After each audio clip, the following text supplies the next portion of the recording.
Est-ce qu'il est possible, Laurent, de refaire brièvement le parcours du Voulez-vous? Comment c'est arrivé dans notre région, cette fabuleuse aventure? Eh bien, Voulez-vous va bientôt fêter ses 10 ans en fait. Là, on attaque notre 10e saison. Et ça a Ça- commencé comment? Alors, Alors, ça a commencé. c'est vous à l'initiative, je suppose. Alors, pas tout à fait, Ah! parce que moi, je suis pas originaire du monde du spectacle. Moi, je faisais de la musique, j'étais musicien. J'ai suivi des études d'audiovisuel. Donc, je suis technicien supérieur en audiovisuel, spécialisé en son. Et pendant mes études, j'ai rencontré Isabelle, qui est actuellement la chanteuse du Voulez-vous.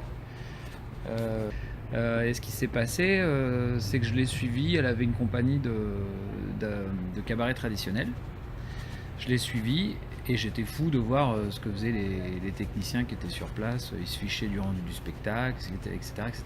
Donc, au départ, on a fait pendant 3-4 ans vraiment du cabaret traditionnel, c'est-à-dire qu'on a donné un essor à la revue Apothéose, qui est toujours en activité d'ailleurs. Très bonne compagnie amateur, hein, mais à un moment donné, et du coup on a voulu monter un autre concept.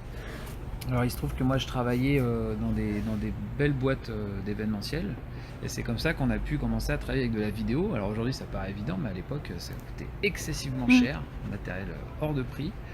Donc il y a eu l'introduction de la vidéo, en fait, au départ. Ouais, il y a eu la vidéo, c'était vraiment la grande nouveauté. On a commencé à travailler avec ça. Donc on a monté une association, hein, tout simplement, et un premier spectacle qui s'appelait Voulez-vous. Et ce spectacle a tourné 2-3 ans en itinérance, ça a plutôt assez bien marché.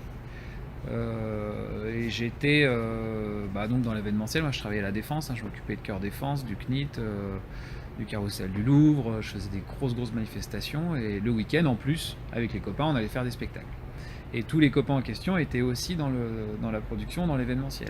Mais vous étiez tous sur Paris, donc là l'idée de revenir en province. Alors non, parce que moi je suis d'Orléans, Isabelle est d'Orléans, et en fait tous les week-ends on s'échappait de Paris pour venir à Orléans, préparer nos spectacles. Et un jour, pendant qu'on diffuse un Voulez-vous pour un gros CE, dans la salle se trouve mon banquier. Ah, mais ça c'est formidable. Alors bon, j'avais fait déjà des belles choses professionnellement, hein. On était très pro, on était crédible quoi. Et quand ils ont vu le truc, ils ont fait mais c'est super, le jour où tu veux professionnaliser ça, nous on te suit. C'était pas en rigolant, mais presque quoi. Et puis parce que c'était pas du tout prévu à l'origine. C'était vraiment pour s'amuser entre copains le week-end. Mais de cette proposition a germé quand Voilà. même l'idée de Exactement. passer à la vitesse supérieure. Et un an plus tard, je suis retourné le voir avec un projet. On a fait une petite étude de marché locale, etc. Ils ont suivi tout de suite, et c'est comme ça que ça a démarré. Donc on a ouvert ici en 2009. Et le projet avait été lancé 2 ans plus tôt, en 2007. On aurait dû ouvrir en 2008, on a eu des difficultés.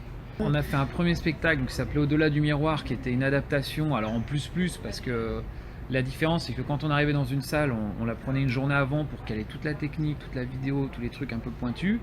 On jouait une fois et on démontait tout et on recommençait une semaine plus tard ailleurs. Et on s'est dit non, là on va se poser dans une salle, comme ça on va poser une infrastructure hyper pointue qu'on va maîtriser de A à Z. Donc voilà, on a trouvé cet établissement. On s'est installé, on a lancé donc ce premier spectacle Au-delà du miroir, qui était le spectacle qui tournait déjà en itinérant, largement amélioré avec des nouveaux tableaux encore plus pointus. Comme ça a bien fonctionné, voilà, on a été encouragé à continuer bien sûr. Deuxième spectacle, le fameux Emotion, qui a donc tourné ici 3 ans. Puis au moment du renouvellement, on arrive sur Prophétie, qui a tourné aussi ici 3 ans. Parce que les cycles, c'est la durée, ce sont des cycles de 3 ans en fait. 3 ans. Avec le lancement de Prophétie fait coïncider l'ouverture de Voulez-vous Grand Lyon. Encore une autre aventure. Alors en fait non, c'est la même, parce que depuis le début, mon objectif c'est pas d'avoir un cabaret, d'être patron de cabaret, c'est pas ce qui m'intéresse. Moi ce qui m'intéresse, ce qui me passionne, c'est d'écrire des spectacles, de les produire et faire des jolies choses. Et donc pas forcément des choses attendues ou consensuelles. C'est facile de faire des choses consensuelles parce que du coup ça marche tout de suite quoi. Là c'est un peu plus compliqué, mais on investit tellement dans la production, dans la R&D, que de toute façon un spectacle à Orléans il n'est pas amorti au bout de 3 ans. Quand on est à la fin de la 3e année, on n'a pas fini de le payer en réalité. dès le départ, on a surdimensionné tout ce qu'on faisait.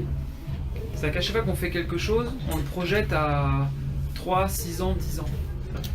Un exemple tout bête, le logiciel de gestion de billetterie du Voulez-vous, sur les 4 premières années, on l'a utilisé qu'à 30 ou 40% de ses capacités.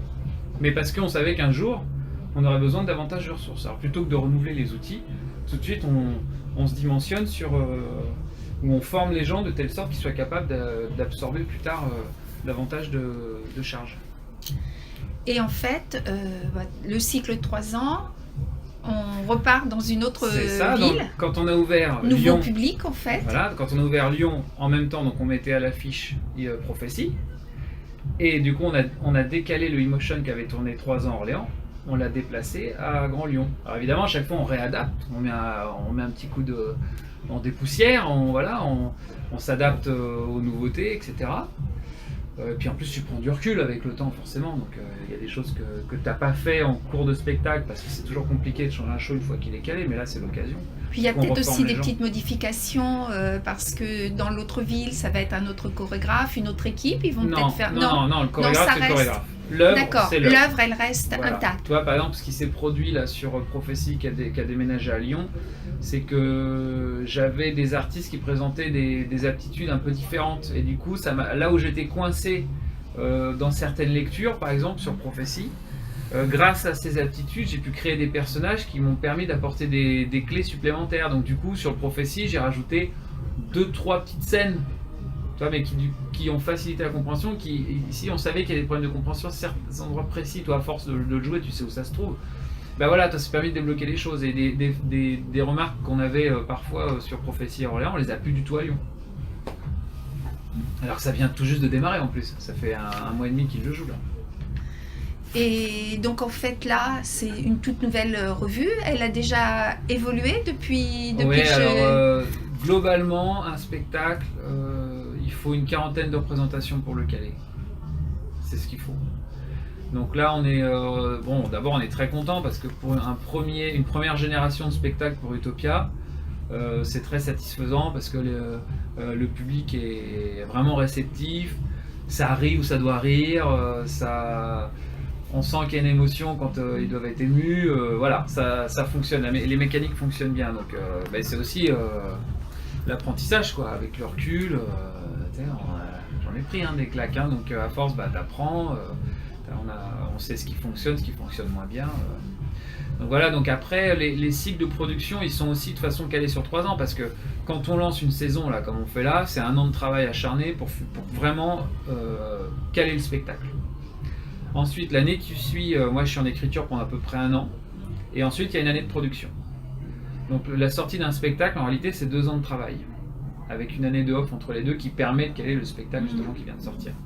Donc c'est pour ça que le cycle de 3 ans, finalement, il est bon.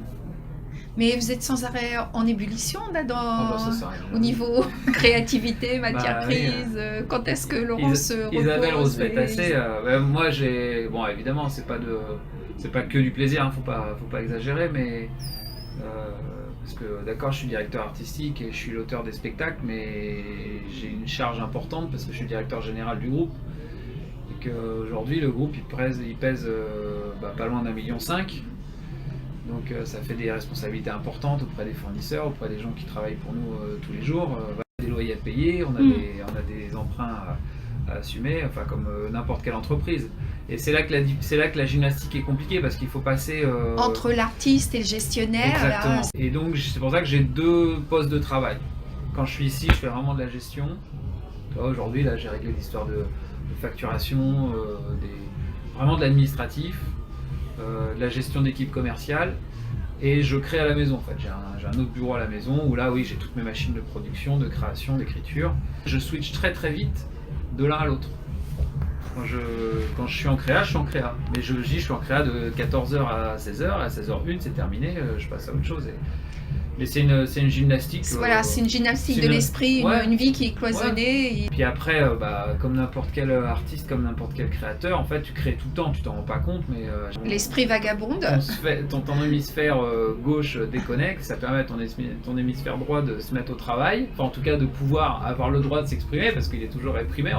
Et c'est là que j'ai plein d'effets débloquants de scènes sur lesquelles j'étais coincé en écriture. Je me demande comment on va passer de là à là, parce qu'il y a plein de contraintes. C'est pas comme un livre ou un tableau, quoi.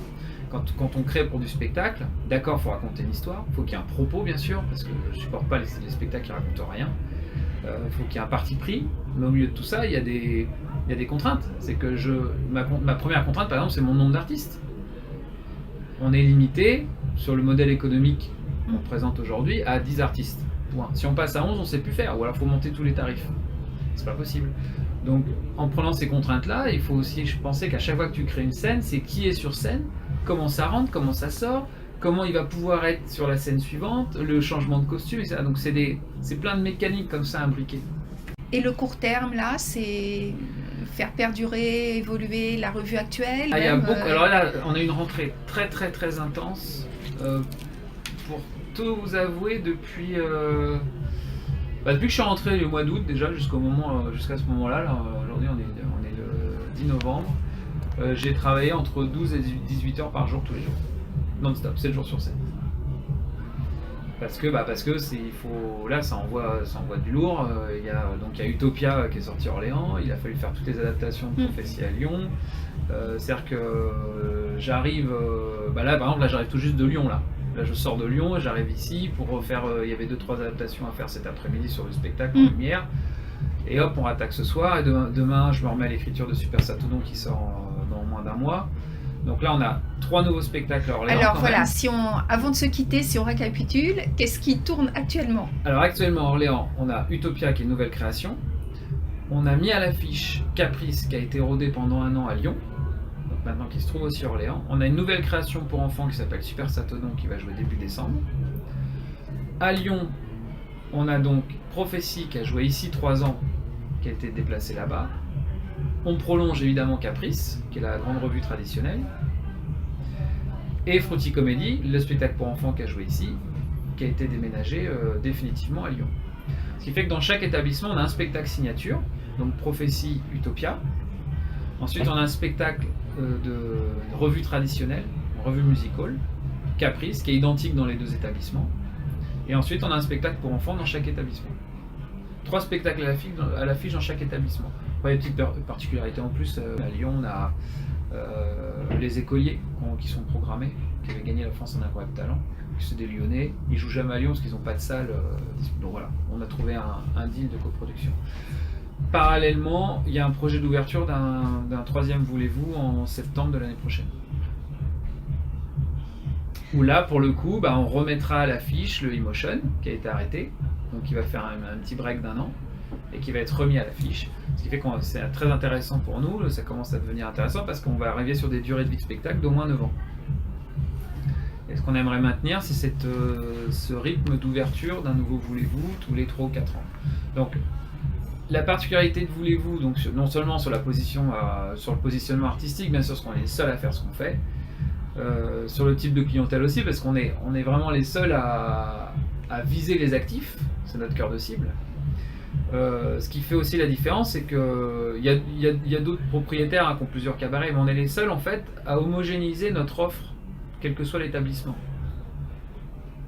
À tel point, ce qui est intéressant, par exemple, sur des coffrets cadeaux, quand on va arriver à 2-3 établissements, un coffret cadeau, il est valable dans tous les établissements pour tous les spectacles.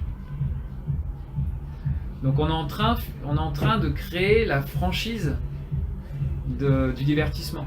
Nos process sont bons, on passe beaucoup de temps à développer les process. On les met en test à Orléans, si ça fonctionne, on étend à Lyon. Et puis après, quand c'est bon quoi. Et l'enjeu, c'était aussi que les Voulez-vous tournent sans que moi, PDG, je sois présent dans l'établissement. Et à Lyon, j'y suis l'équivalent de 3 jours par mois seulement, quoi. C'est la moyenne. Le travail sur la marque Voulez-vous aussi commence à porter ses fruits.